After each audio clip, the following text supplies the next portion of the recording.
బాధతో చెప్తా ఉన్నాను సార్. ఇవాళ పొద్దున్న నుండి ఆరోగ్యశ్రీ సేవలు బంద్ అయిపోయినాయి.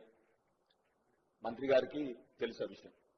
అధ్యక్ష, ఆ రోజు 5 లక్షలు 10 లక్షలు చేసినాం ఆరోగ్యశ్రీకి అని చెప్పి పెద్ద పెద్ద మాటలు మాట్లాడినాం సార్. మనం ఈ అసెంబ్లీలో కూడా మాట్లాడినాం అధ్యక్ష.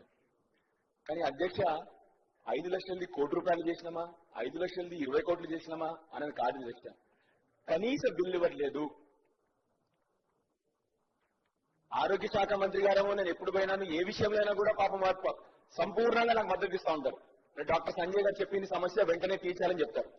మరి ఎక్కడి నుంచి ప్రాబ్లం వస్తా ఉందో నాకు అర్థం అవట్లేదు అధ్యక్ష. ఇవాళ private medical care establishment act గురించి మనం ఇవాళ డిస్కస్ చేస్తున్నాం, లా రిపీల్ చేస్తున్నాం.